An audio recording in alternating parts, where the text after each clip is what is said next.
Vamos fazer um estudo de um dos capítulos do livro 10 livros que estragaram o mundo, do Benjamin Wicker. E desta vez nós vamos ler o capítulo 9, que é O Estado e a Revolução, de Vladimir Lenin, publicado em 1917. Bom, a primeira coisa que se deve dizer de Lenin, seu nome não era Lenin, bem, enfim, nessa primeira página, o que tem de relevante é que Lenin não era um proletário. Então, o Lenin, que escreveu o Estado da Revolução, que falava sobre a Revolução Proletária, baseado em Karl Marx, ele era um aristocrata privilegiado, recebeu as melhores educações e nunca teve que ganhar a vida com o próprio trabalho. Assim como Marx, ele estava muito mais interessado em teorias abstratas do que em indivíduos concretos de carne e osso. O que a gente pode notar, tanto em Marx quanto em Lenin, é que eles surgiram numa época em que as pessoas começavam a se dar conta do poder da palavra escrita. Com o advento das gráficas modernas, ou produção em massa de livros, qualquer tipo de nova teoria podia te gerar um poder e um sustento e uma quantidade de reconhecimento muito grande. Seriam como se eles fossem os youtubers da época. Eles são pessoas que estavam surfando numa nova onda, na maciça produção de novos livros e novas ideias e do maciço consumo dessas ideias e do advento da educação, do alfabetismo aumentando. Então, qualquer nova ideia, qualquer nova teoria, sobretudo política, que saía do campo da filosofia, que ia mais para a prática, algo mais digerível, tinha um grande poder de influência. Então eram pessoas que estavam aprendendo a ganhar poder nessa nova situação. Então, a terceira coisa que se pode dizer de Lenin é que sua visão unificadora e sua personalidade dominante foi responsável pela grande revolução dos bolcheviques, que em outubro de 1917 foi quem carimbou os traços definidores do governo mais tirânico que já existiu. Enquanto Lenin matou seus milhões, Stalin matou seus dezenas de milhões. Não devemos nos enganar, como querem biógrafos esquerdistas de Lenin, que o pintam como santo, pensando que Stalin foi um deturpador do Clemente Lenin, do mais humano Lenin. Esse foi menos brutal que seu sucessor apenas porque morreu muito jovem. Então, Lenin ele azeitou a máquina revolucionária que já havia matado milhões para que Stalin alçasse esses números às dezenas de milhões. Então não havia um Lenin bonzinho e clemente e um Stalin malvadão. Não, a ideia, a forma estava completa já com Lenin. Então foi um aperfeiçoamento da execução, mas a forma estava completa. O Estado da Revolução de Lenin foi escrito logo antes dos bolcheviques tomarem o poder dos revolucionários mais liberais, que tinham posto fim ao governo do czar há cerca de 8 meses. Seu livro reúne uma amálgama de influências diretas ou indiretas de Maquiavel, Hobbes e Marx. E eu sempre digo isso, a gente já falou de Maquiavel em outras ocasiões, que nunca jamais se deixe levar pelos autores esquerdistas que tentam colocar o Maquiavel como uma pessoa bondosa, do bem, como algo que deve ser estudado, o príncipe como uma forma de você se tornar um líder. Não, o Maquiavel é uma influência altamente perniciosa e perigosa para a humanidade. É um dos livros que estragaram o mundo, como nós estamos estudando, O Príncipe de Maquiavel. Uma presença puramente demoníaca na psique humana. Maquiavel e seu amoral sistema de métodos para obtenção e manutenção de poder. Comecemos por dar uma visão geral do argumento de Lenin. Para Marx e, portanto, para Lenin, isso é importante, esse trecho. A história se resume a um conflito motriz implacável entre classes. No nosso caso, capitalismo e proletariado, segundo Lenin, que acabará numa grande revolução final, que por sua vez irá inaugurar a utopia comunista. Vemos já nas primeiras linhas que a influência mais óbvia do Estado e a revolução é o marxismo. Lenin declara que sua primeira tarefa é restaurar a verdadeira doutrina marxista sobre o Estado. Então, quando os socialistas tomam o poder na Rússia, eles estão vendendo essa utopia socialista de que a história chegará a um fim, uma apoteose, e haverá um período, uma eternidade de uma utopia feliz, alegre, onde o proletariado não é oprimido pelo capitalista e ninguém é dono de ninguém e dono de nada e todos são felizes. Agora perceba a total impossibilidade disto ocorrer. Porque como o Lenin pode ter a presunção de saber que isso vai ocorrer, a presunção de saber que as pessoas serão felizes, e a resposta dele para isso é que ele tem que aniquilar todos os capitalistas. Na mentalidade de Lenin, na teoria de Lenin, só não seriam felizes nessa utopia socialista os capitalistas. Portanto, se você acha que você não seria feliz nesse mundo, nesse paraíso na Terra, entre aspas, que Lenin promete, você deve ser aniquilado. E é isso que gerou milhões de mortes e depois dezenas de milhões de Stalin. Toda e qualquer pessoa que questionou a loucura socialista foi aniquilada. Isso pode parecer um empreendimento puramente teorético, mas a restauração da verdadeira doutrina significava a rejeição veemente de qualquer compromisso político. O que quer que se pusesse no caminho disso deveria ser destruído total e impiedosamente, tanto no discurso quanto na ação. A libertação da classe operária é impossível não só sem uma revolução violenta, como também sem a destruição do aparelhamento do poder estatal. Lenin aparentemente saboreava a ideia de violência. Não poderia haver compromisso algum com o capitalismo ou com o capitalista. A burguesia, a classe capitalista, ela oprimia um novo governo revolucionário deveria ser erguido sobre os corpos dos capitalistas. Agora, o que Lenin propunha no lugar disso? Chega a ser pueril, porque eles falavam, nós vamos tomar as máquinas dos capitalistas. Tudo bem, e quando as máquinas quebrarem? Quem vai produzir as peças de manutenção? Você vai obrigar pessoas a produzir sem que elas tenham nenhum tipo de benefício? Não, elas vão ter pão e... O ser humano não funciona dessa forma.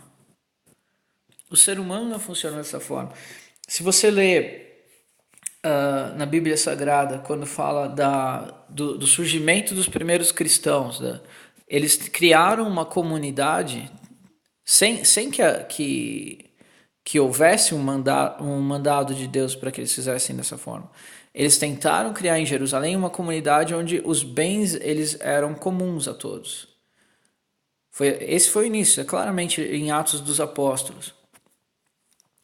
Eles, vamos tentar uma comunidade que todo mundo partilha do pão e tal. Qual foi o resultado prático desta bem intencionada ideia, partindo de princípios cristãos, dos primeiros discípulos? Em coisa de 2 anos, todos estavam passando fome. Não funcionava. E por que não funcionou? Porque o homem não é feito para agir dessa forma, no estado que nós estamos. Olhando pelo lado espiritual, cristão, nós cristãos acreditamos que o homem é caído, o homem ele é imperfeito, ele há uma ruptura entre o que ele poderia ser quando ele estava com Deus e o que ele é agora que ele rompeu com Deus, desde o pecado original. E a história humana, que para os cristãos é uma história de sucessivo afastamento de Deus e dos homens. E, no meio da história, uma resposta de Deus para esse problema que é a cruz, Cristo. E então, individualmente, a salvação e a reaproximação entre Deus e os homens. Porém, no coletivo, o homem continua caído. É por isso que não funcionou com os primeiros cristãos em Atos dos Apóstolos, que estavam passando fome em coisa de poucos meses, porque meia dúzia trabalhava, os outros se aproveitavam da caridade de alguns, e ficou um fardo pesado demais para aqueles que ainda trabalhavam. Não havia uma razão para os que não trabalhavam trabalharem, porque as necessidades estavam sendo providas pelos escravos, entre aspas, pelos irmãos mais caridosos que ainda tinham a vontade de trabalhar. Ou seja, virou um inferno. E daí até que Paulo foi chamado para levar mantimento e oferta das outras igrejas que não caíram nessa loucura de viver sem ter cada um o seu pão. E ele levou a oferta e ele próprio advertiu, falou, olha, isso é loucura. E eles escreveu várias cartas falando, aquele homem que não trabalhar não deve comer, cada um trabalhe para o seu próprio sustento. Em lugar algum o Senhor disse que deveria ser de outra forma, porque esse mundo paradisíaco que eles achavam que teriam, os primeiros discípulos estavam engatinhando na fé. Eles não entenderam que a utopia paradisíaca do milênio não era ainda a hora, porque Cristo não estava entre nós, ele tinha morrido, ressuscitado e ido para o céu. Isso na visão cristã de mundo. Então houve um engano. E esse engano é o mesmo engano, mas muito pior, porque para Lenin, a construção de uma utopia socialista paradisíaca sem Deus. Porque para Lenin Deus não existe. Daí o que acontece? Se você fala não haverá propriedade privada, a propriedade privada é a condição sine qua non para a liberdade. Se você não tem nem direito a possuir algo, possuir bens, possuir um abrigo que é só seu e ninguém pode entrar lá, ter um alimento que é só seu e você não é obrigado a dividir, você divide com quem você quer, você ter o animal, a galinha, o mínimo do mínimo da propriedade, o seu cavalo, na época, hoje o carro, se você não tem nem isso, se você não pode ter a certeza de que o seu vizinho não vai entrar na sua casa e levar a sua esposa, ou a sua vizinha não vai entrar na sua casa e levar o seu esposo, se você não tem esse direito às coisas que são do seu mundo e não do mundo dos outros, você não é livre. Então, o socialismo é uma escravidão. Mas estou me antecipando aqui, porque isso é uma conclusão mais para o final. Então, o Estado é uma máquina. Isso o marxismo falando, né? O marxismo empresta do cartesianismo um mecanicismo, espreme o espírito fora do maquinário. Lembrem-se sempre, o socialismo, Deus está fora da equação. Não caiam nessa pasmaceira de que os socialistas evangélicos, católicos... Não existe isso, isso não existe. Isso não existe. Mas Wagner, o socialismo não existe mais. Existe sim, só mudou o método. Eles perceberam que por armas estava difícil demais, eles criaram o método gramsciano, que é você, de forma ainda mais sorrateira, mais serpenteando para chegar no objetivo, você engana as pessoas ainda mais.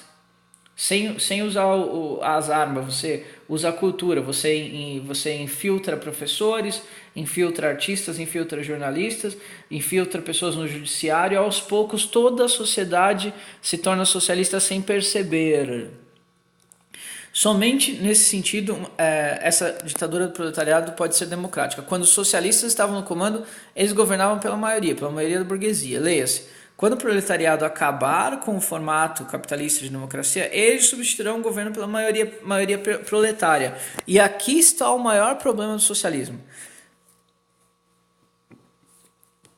A ilusão que eles vendem de que a democracia atual ela é uma democracia dos ricos. E não é nem uma questão de ricos, é uma democracia dos que produzem, dos que detêm os meios de produção. Que hoje, percebam o quanto havia uma data de validade na doutrina socialista e que ela está vencidíssima. Mas, ao contrário do que dizem alguns historiadores, como por exemplo Marco Antônio Villa, que diz que o socialismo morreu. Ele não morreu, ele está vivíssimo, ele está funcionando e destruindo o nosso país e outros países. Ele não morreu, a doutrina continua sendo estúpida e continua sendo aplicada. Então, perceba o quê? que eles vendiam a ideia de que essa democracia capitalista seria substituída por uma democracia proletária. Isso é a mesma coisa que dizer nada. Porque continua tendo que haver alguém dando as ordens, comandando, fazendo a legislação. E essa pessoa que há de fazer a legislação, ao contrário do que a doutrina diz, ela necessariamente está acima do resto. Esse é o cerne da questão. O socialismo funciona muito bem como uma forma de obter poder. Sobretudo o socialismo gramsciano brasileiro, que ele diz: vamos chegar ao poder e dar dinheiro aos mais pobres, acabar com a miséria. Então, substituiremos essas pessoas que oprimem vocês, certo? Daí o Lula chegou ao poder, o PT chegou ao poder. Eles dão o Bolsa Família para, sei lá, milhões de pessoas. Essas milhões de pessoas ficam felizes porque estão recebendo 100, 200 reais do governo. Falam: nossa, o governo está nos dando isso de presente sem mérito algum. O problema é que quando você coloca a pessoa nessa situação, o objetivo disso é mantê-la numa situação de eterna dependência do governo. E assim que você alçou o poder, você tão somente substituiu quem estava no poder antes, você vai praticar as mesmas coisas que eles, vai obter os mesmos benefícios aristocráticos que eles recebiam, vai andar de avião, vai receber bilhões por fora, criar sítios e apartamentos em Guarujá e ilhas, e vai construir fortunas ilícitas. E o povo está recebendo 100 reais, o povo, entre aspas, recebendo 100 reais por mês com cartãozinho para ele comprar arroz. Agora perceba que é uma utopia que ela não entregou absolutamente nada do que ela prometia. Porque a única coisa que ela serviu foi para o proponente alçar o poder. É como essas pirâmides, tipo Telex Free e Inodê, Boulevard Montes, que a Herbalife arrebanha pessoas dizendo: pague-me o X aqui para você receber o seu pacote, começar a vender. Daí no final a pessoa tem um pacote, ela não consegue vender nada, exceto se ela enganar mais um. Daí você tem o governo central, o Lula no alto, daí você tem o Lula e os seus ministros que ele converteu, depois você tem os secretários, depois você tem os adjuntos, e daí, ou seja, quem entrar no esquema e conseguir conquistar mais, tá ganhando. Mas a população que comprou a ideia através do voto, eles não ganham absolutamente nada, eles são as pessoas que são enganadas pela pirâmide, que só compraram o kit e não tem para quem vender, entre aspas. Então é semelhante a uma forma de estelionato. O socialismo é uma forma eficiente de estelionato. Chesterton dizia que o comunismo acaba com os batedores de carteira porque antes acaba com as carteiras. O que o Chesterton quer dizer, assim, se não há propriedade privada, em teoria, não há mais crime. A questão é assim, é possível não haver propriedade privada? Você vai produzir tantos carros quanto há pessoas interessadas em dirigir os carros. De que forma? Se não escravizando as pessoas e obrigando elas a produzir esse carro e obrigar elas a garimpar o metal necessário para produzir os elementos eletrônicos que vão num carro. Enfim, é o que o Lenin propunha. Na realidade, era um sistema aristocrático universal que dominaria o mundo inteiro, no qual os líderes da revolução seriam reis e rainhas. E toda a humanidade seriam seus escravos. Porque acabou, igual aquele filme da formiguinha lá, que ela nasce e vai ser operária, nasce e vai ser operário, nasce e vai ser operário. Ou seja, não há possibilidade de subir porque não há para onde subir. Porque se todos são iguais, não há para onde ir. Essa é a utopia proposta, que já é terrível. Agora, a realidade é muito pior. A realidade é: você vai ter uma casta altíssima de governadores dominantes, de reis, rainhas, de líderes da revolução, e você vai ter um funcionalismo público que cada vez mais inchado, que está tentando obter um pouco das benesses que escorrem do trono do ditador. E lá embaixo o proletário escravizado. Então, a proposta de Lenin de que o Estado, após a Revolução, murcharia e deixaria de existir, não faz o menor sentido. Porque o espírito humano massacrado dessa forma, se ele não for continuamente oprimido, ele há de se revoltar. E é por isso que 50 milhões de pessoas morreram. Sob o regime de Lenin, de 6 a 8 milhões de pessoas foram massacradas. Sob Stalin, de 20 a 25 milhões. Vamos continuar. Lenin lançou mão de 3 ferramentas interligadas para abolir a ideia de consciência. A primeira foi o ateísmo. A segunda foi de que não havia reino do céu. E a terceira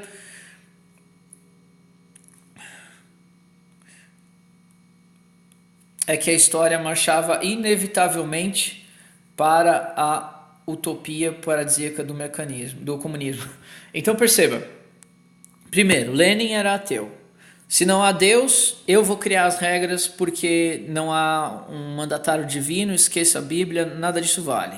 Esse é o primeiro passo. 2, não há reino do céu. Então nós criaremos o nosso reino aqui depois. Não há consequências. Não há Deus e não há consequência para os nossos atos. Podemos fazer o que quiser. É assim que você mata dezenas de milhões de pessoas. Aqui os meus ouvintes ateus ficaram horrorizados, dizendo: você está querendo dizer que eu vou matar milhões de pessoas porque eu sou ateu? Não, estou dizendo que através dessa forma de pensar, você encontra o seu chão moral, o seu alicerce moral para a eliminação de quem você não quer que exista.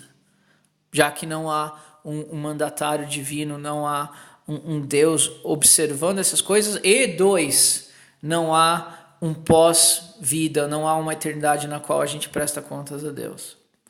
Mas então quer dizer que eu sou ateu, eu não posso ser bom? Sim, você pode ser bom, parabéns, muito bem para você.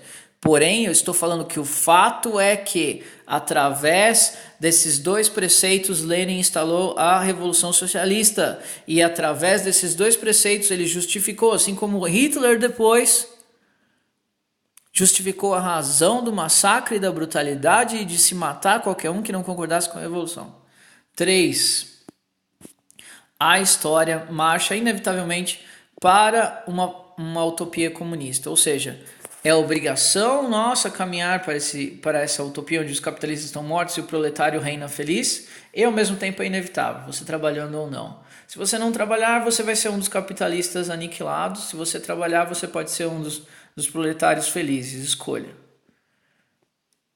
Mas por que Lenin sabia? Ele não sabia porra nenhuma. Ele inventou isso.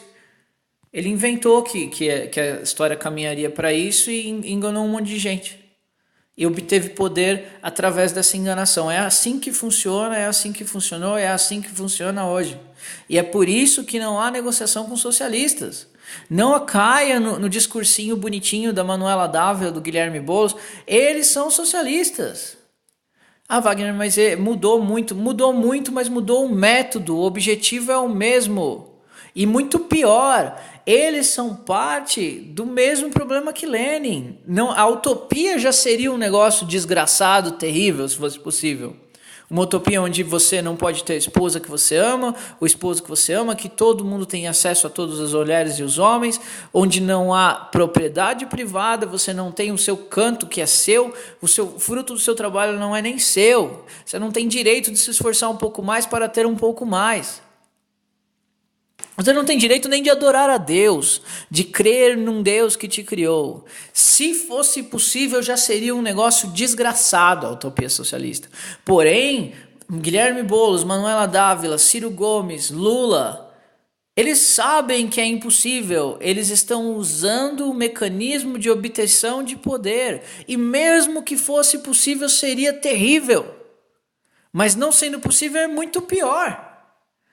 Porque é uma forma de estelionato. Eles vendem uma utopia impossível e obtêm o poder para gozar das benesses do capitalismo que eles dizem odiar e se tornam uma aristocracia. E o quanto mais próximo dessa utopia comunista eles conseguem encaminhar uma nação, mais desgraçada é a vida da população. Vide Venezuela. Então vamos lá, continuando. Eu acho que a gente está quase no final. O estado da revolução não traz nada além de veneno para qualquer marxista ou socialista que ousasse discordar ou sugerir algum tipo de compromisso político. Ou seja, é isso que eu estou dizendo para vocês. Não acredite no papinho de democracia. Quando Gleisi Hoffmann fala de democracia, é pura enganação. Porque não há lugar para a democracia no socialismo. Não há lugar. É tão somente a jornada, não é o destino. A obtenção do poder sem armas é só uma forma mais cômoda que eles encontraram, porque a outra forma falhou. Quando Lenin e os bolcheviques finalmente alcançaram o poder em 1917, o estado da revolução se tornou declaração oficialmente sancionada de forma mais pura do marxismo. Esse é um ponto importante. Nas palavras de Dmitry Volkognov, Lenin e o leninismo se tornaram a religião estatal dos ateus. Era texto oficial que mostrava por que o marxismo era e deveria ser o leninismo. Lembre-se que era proibido Bíblias na União Soviética. É proibido o culto aberto na China. As pessoas têm que esconder seus livros sagrados em vários lugares do mundo onde o socialismo vigora.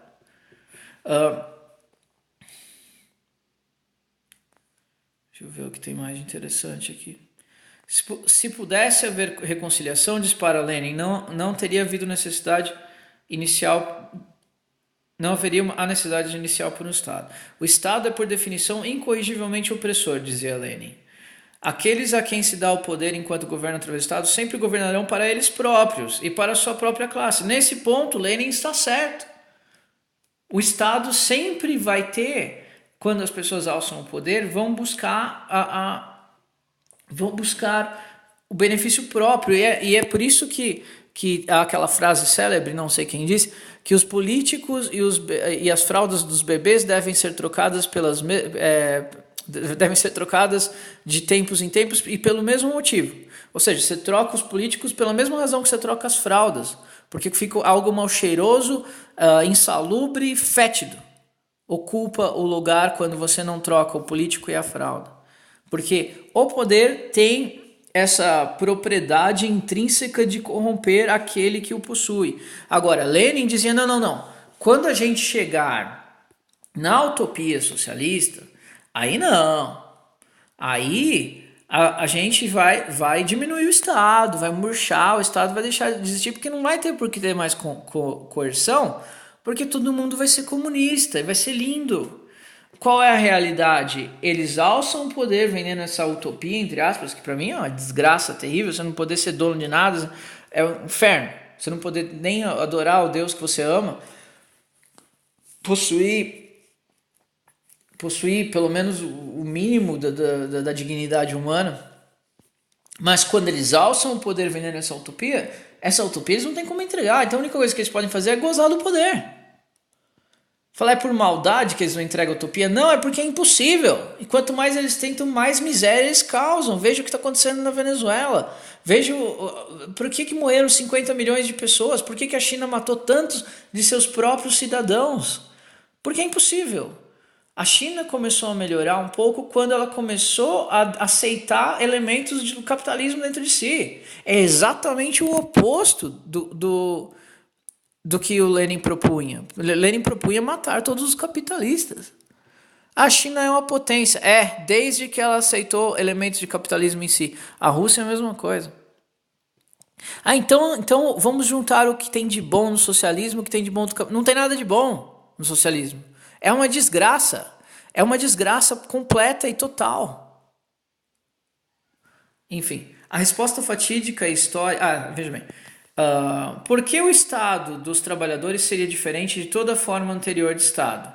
Não se engraçarão eles também com poderes e privilégios? Não se tornarão eles também uma coletividade opressora daqueles sobre quem iriam governar?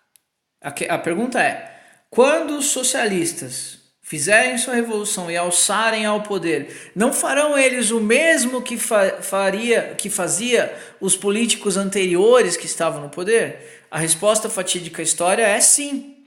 O governo soviético que Lenin construiu tornou-se uma ditadura absolutista de poucos escolhidos, cujo mando impiedoso acabou voltando-se a um alvo tão próximo quanto querido a eles mesmos, o seu próprio poder e seus próprios privilégios. A resposta inteiramente ficcional e ideológica dada por Marx, Engels e Lenin é não, o Estado proletário irá murchar e desaparecer. Mas como? É impossível! Toda e qualquer opressão da ditadura do proletariado acontecerá somente no intuito de acabar com a opressão capitalista. Agora entenda aí a armadilha. Enquanto houver uma pessoa que se opõe a essas ideias, não pode deixar de existir o Estado, porque ele tem que ter a força coercitiva de eliminar essa pessoa. Se você está lá carpindo o chão e plantando o milho e tem um cara dormindo do lado e você chega e fala, pô, não é justo. Eu tô trabalhando mais que você e depois a gente vai comer igual. Você é um capitalista canalha sem vergonha. Você vai ter que morrer. Perceba que isso é uma escravidão abjeta e horrível. Falar, mas Wagner, o que eles querem hoje, os socialistas, é só o bem do povo e coisas fofinhas e lindinhas. Isso é balela. Isso é balela. Isso é só uma reembalagem de um produto que não estava mais vendendo do jeito que eles gostariam que vendesse. Agora você perceba uma coisa. É a mentalidade revolucionária, por exemplo, dos militantes gaysistas.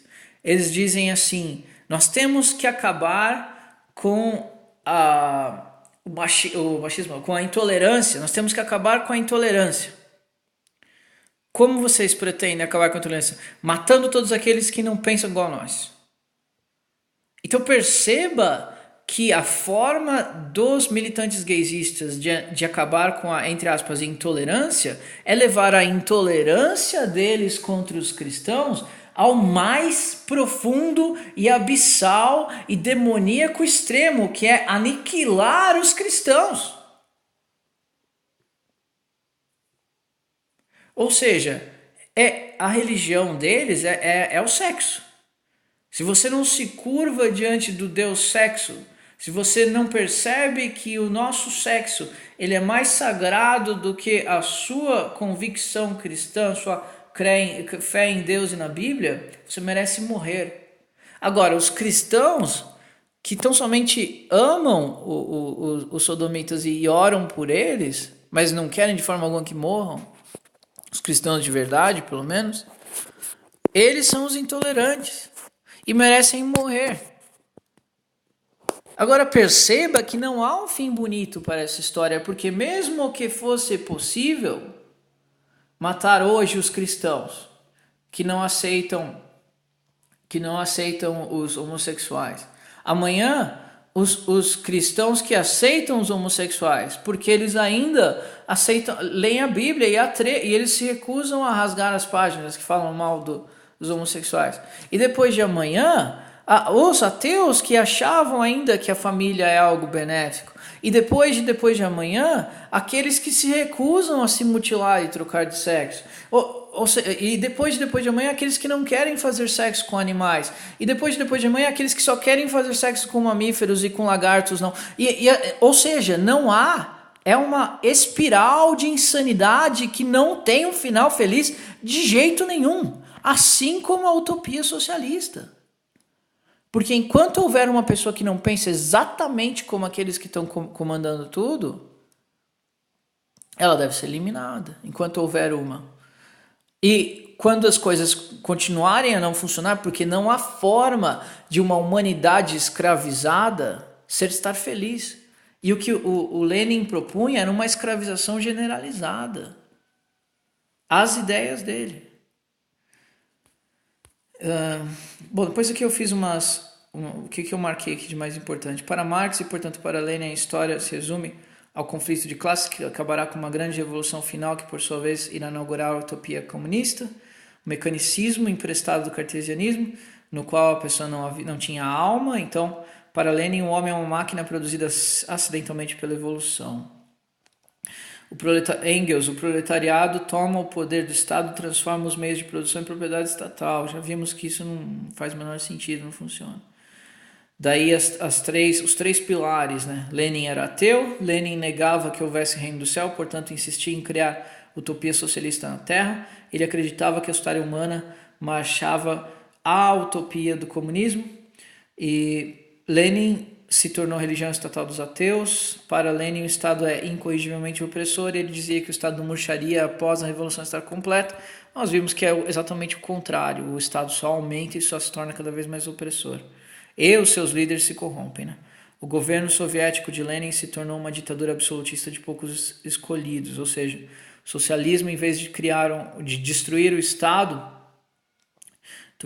criou um Estado muito mais poderoso, muito mais agressivo e opressor. Sociedade global sem conflito nem coerção. Essa era a promessa dos socialistas. Nós já estudamos, vimos que isso é completamente impossível. Então, por hoje é só. Até a próxima.